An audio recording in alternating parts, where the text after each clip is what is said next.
Hello my friends and welcome back to the rabbit hole. In today's video, I'm doing a get ready with me. I've actually been planning on doing this get ready with me for a while because I have some mini reviews to give you guys on some new products to my collection.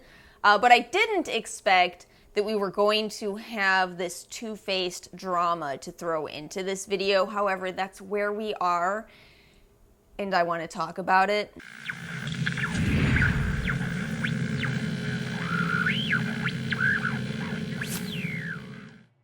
So we're going to start with eyeshadow. I have the P. Louise base down on my eyelids, and we're going to be using the Anastasia Beverly Hills Norvina palette, Pro Palette number 1. I think that's the name of it.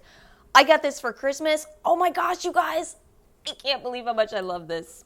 Look at these colors, you guys. Look at these colors. Oh my gosh. You know what's so funny though? A lot of people said they don't love this palette because apparently it's a different formula from Anastasia Beverly Hills.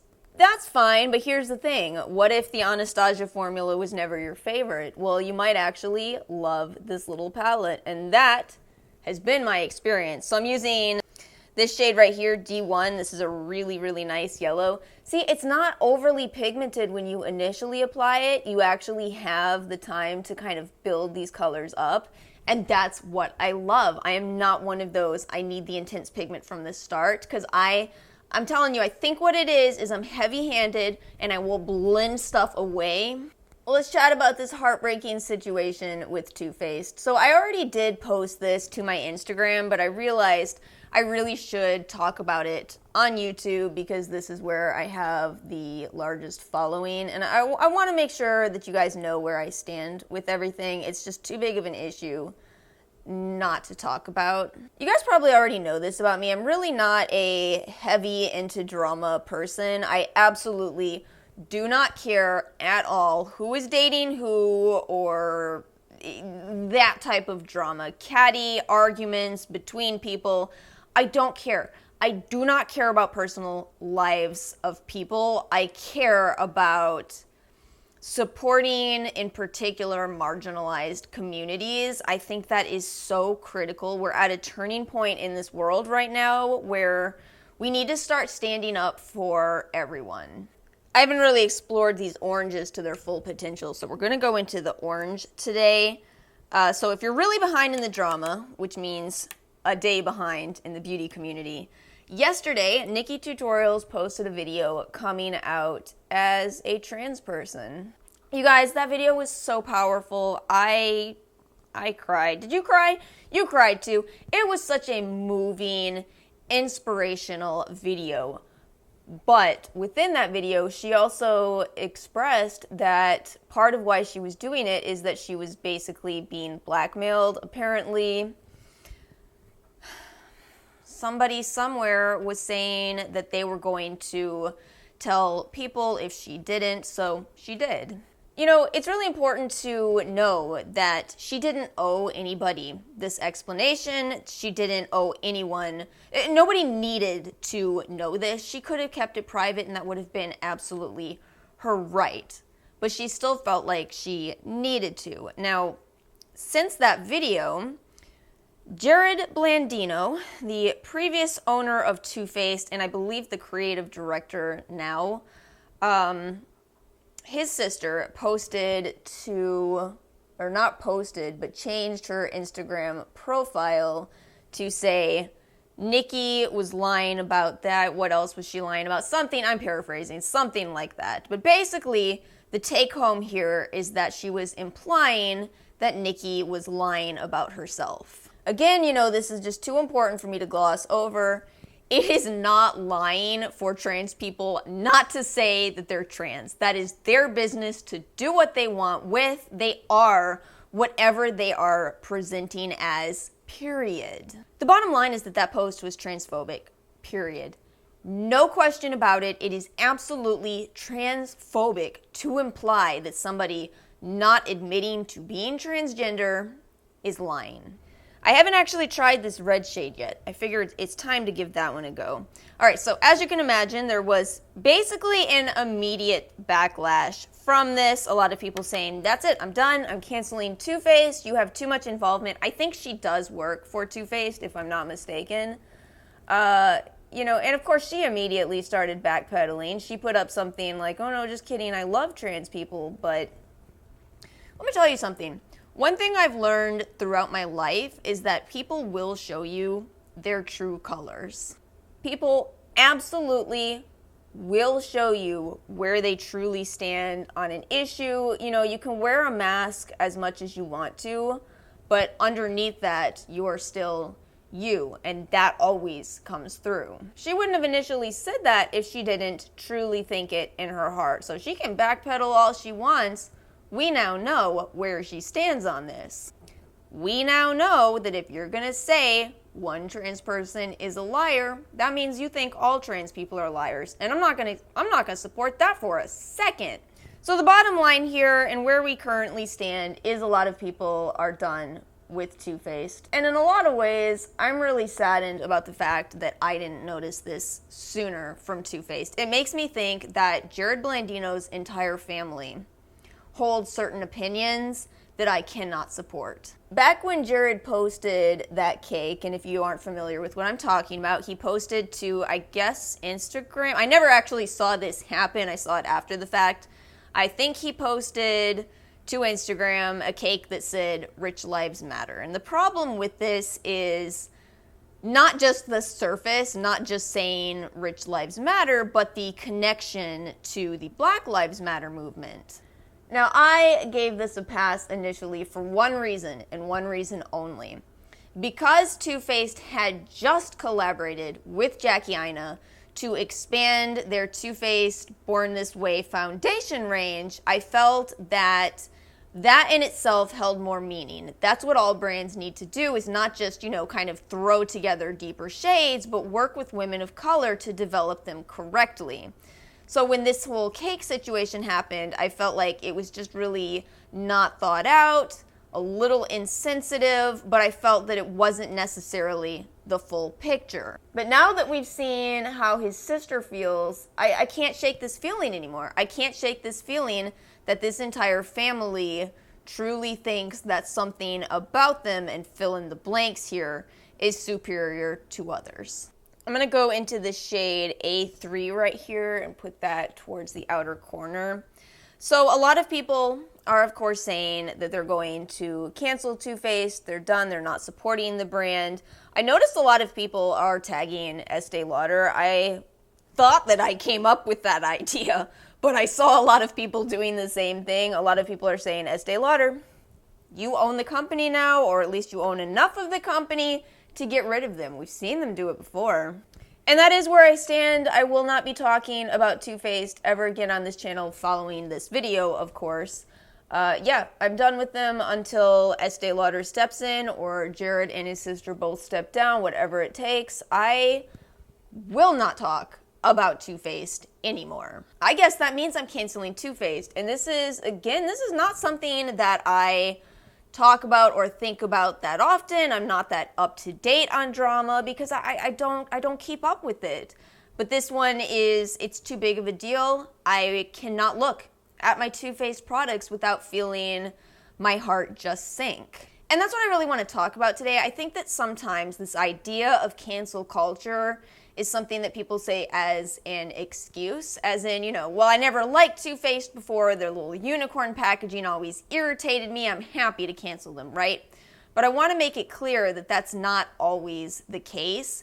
This is very hard for me. I am very sad. To be completely honest with you, I don't know if I'd be sitting here right now if it wasn't for Too Faced, because I completely changed my approach to makeup as a result of the Too Faced chocolate bar. That was the first palette I've ever owned that made me want to do more with makeup. Before that, I would use eyeshadows and put, you know, maybe 2 on my eyelids. The chocolate bar made me think, oh my gosh, I can use multiple colors, I can make this different shading and this gradient, and I can have fun with makeup. And that was before they went in the unicorn direction. Now, the truth is, I'm a little bit different of a person, right? You guys have probably picked up on this. The pink hair, the wigs, the eyeshadow look I'm doing right now. I feel a little different, and, you know, I'm not unhappy about it. I like who I am. I don't really talk too much about this because it's kind of heavy stuff, but many years ago when I was in my teens, I had a very traumatic situation happen in my life. I basically lost the will to live for at least 2 years of my life. And it was as a result of a lot of things that were going on around me. I really had some very hard times. And I ended up stumbling upon certain communities that made me realize life is short and life is what you make of it. Those communities, by the way, might rhyme with turning fan. You follow me? And I came to this great revelation that I didn't have to continue to be sad and, look negatively on life just because all of these terrible things had happened to me. Instead, I had a choice. I could, with everything that is in my being, express myself as exactly who I am. Am I going to get emotional?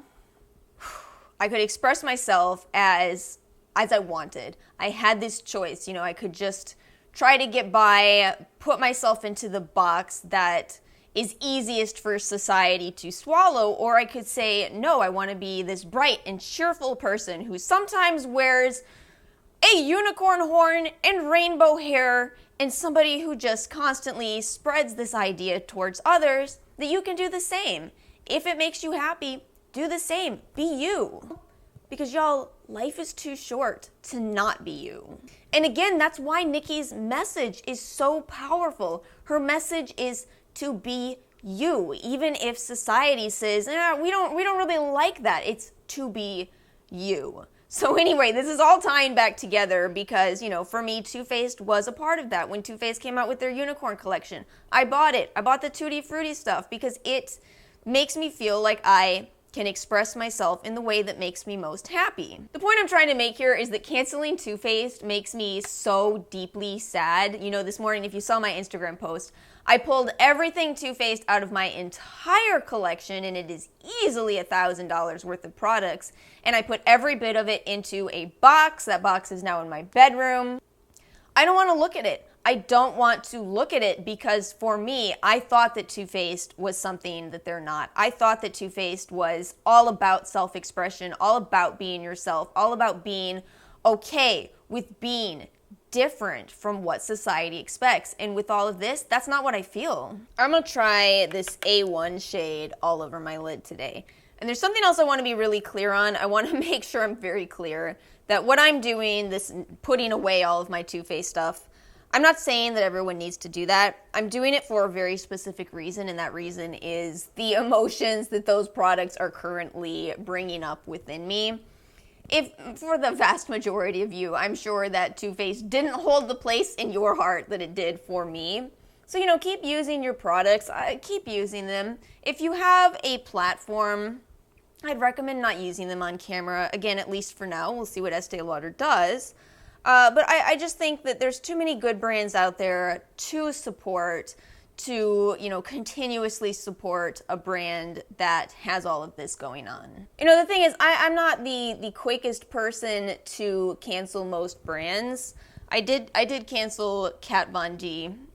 That was fairly easy for me, though, because I didn't love a lot of Kat Von D products, so it wasn't difficult. And yet, even upon saying that, I still do use my Kat Von D products, just again, not on camera, and I will never promote them.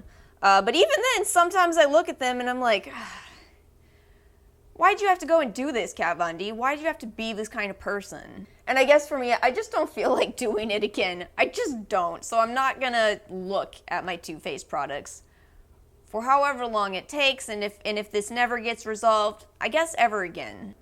I love this palette so stinking much. Mini review for you real quickly here. So I love this palette, like I just said. It has so many beautiful, warm, vibrant colors in it. It has your white, it has black, it has everything you need if you are a colorful type of person. I think you will love this palette. I like that it is more buildable of a formula. There is one con. Some of these shades have certainly stained the absolute heck out of my eyelids. Wow. really, really leaves you with pink eyelids the next day. So that's kind of a bummer because I don't wear makeup every single day. So if I wear this, I have to wear something on my eyelids the next day. I cannot just go makeup free. I'll have to put something down to hide the pink because otherwise you just look, sickly. Otherwise, I cannot believe how much I love this palette. I truly cannot. If you like Anastasia's formula, you may not like this as much as I do, but if you don't love Anastasia's formula, if it's too pigmented for you, you might like this just as much as I do. So next I'm going to be doing magnetic eyelashes. Yes, next, I'll explain why. So these are the Allure Pro Magnetic Eyeliner and Lash System. 5-minute application, 15 wears, long lasting. These were gifted to me by Allure. I've been wearing them for the past, I'd say over the past week, because I really wanted to give these a real test before I came on camera to talk about them.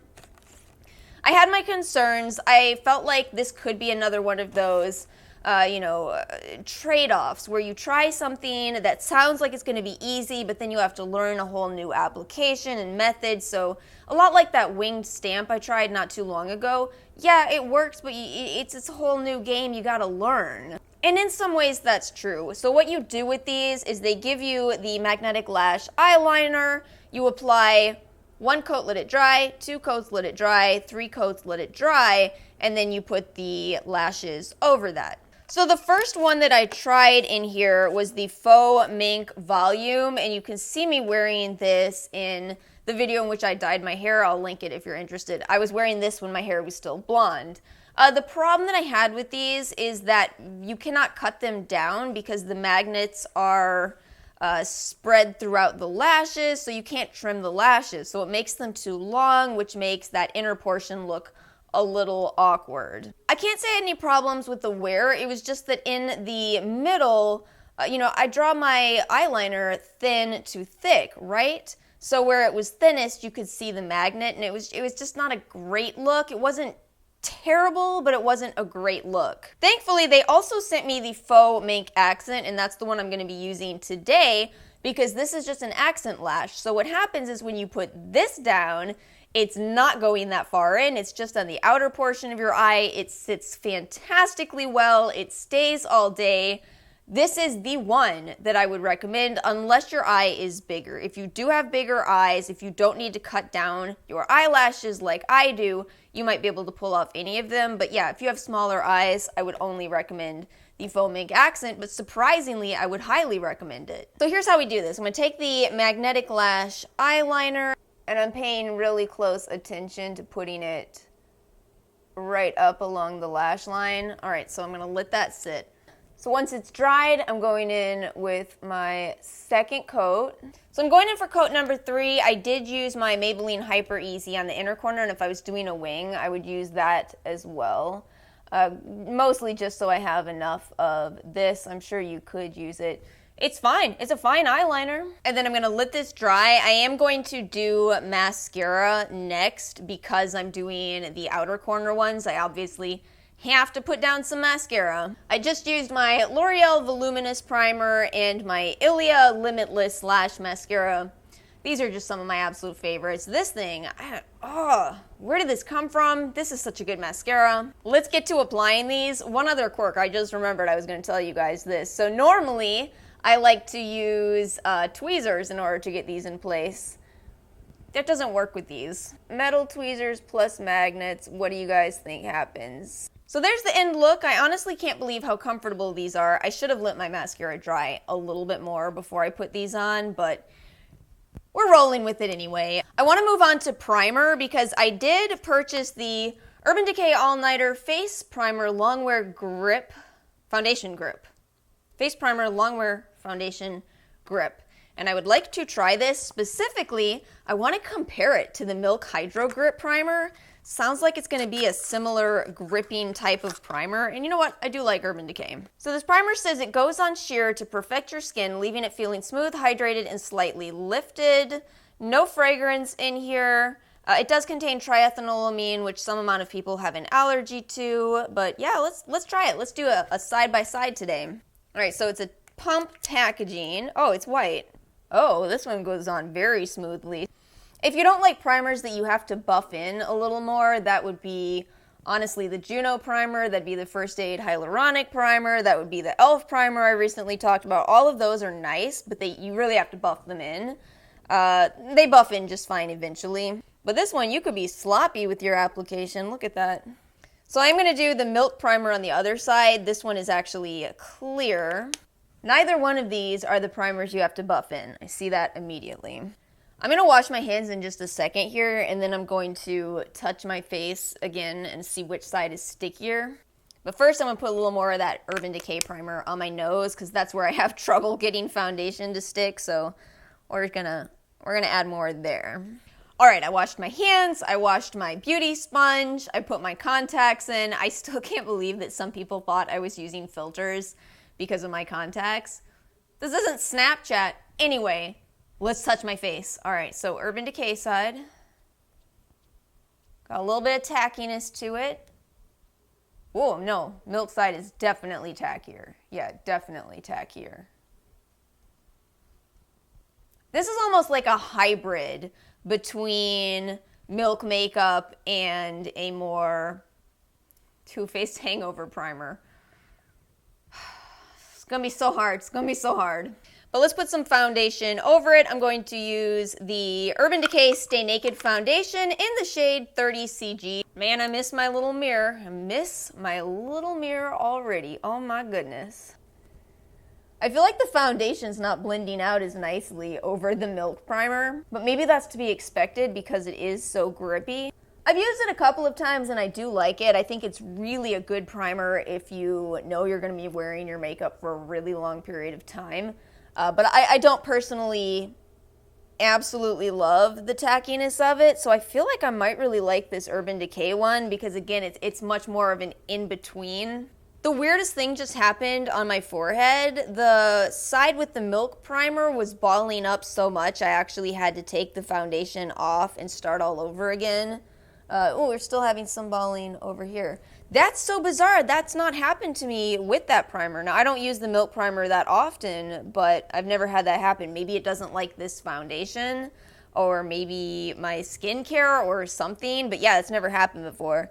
Anyway, I used my favorite, my favorite concealer under my eyes, which is the Ulta Youthful Glow Concealer. We're going to use some powder. We're going to go back to the Cover FX powder because you know what?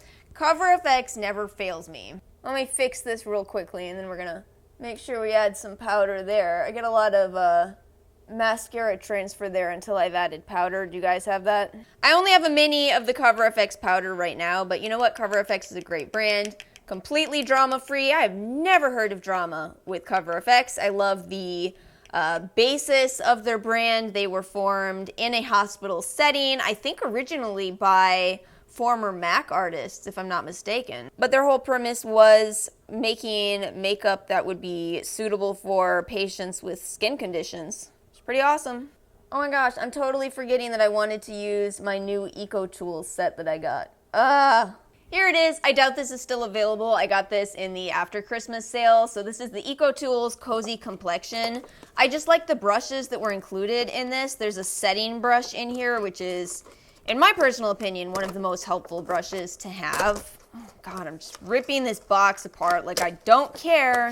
100% vegan leather snap tray included. This is a snap tray.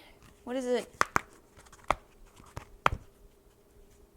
Okay, is it just me or is this a really strange addition to a brush set? I'm guessing it's to hold brushes while traveling, which I can see how that's kind of a cute idea, but this is gonna get dirty so fast. Whatever, I don't care. All right, I'm using my Hourglass diffused light and the setting brush. I'll go under my eyes a little bit here.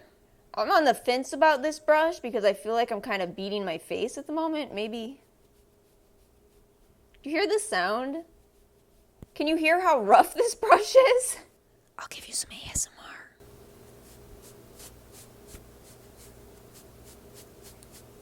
I honestly thought I was going to be so into this set, but I think I only like the setting brush. I do need to try this, but it feels hard. Maybe it'll be softer once I wet it. The concealer brush is The setting brush is nice. That contour brush was disappointing. Anyway, I'm getting close to the end of this look. Let me shut my mouth while I spray real fast. We're coming to the end of this video. I've got one more product I want to try. This is from Physicians Formula. This is the Muru Butter Brazilian Pout Lip Kit.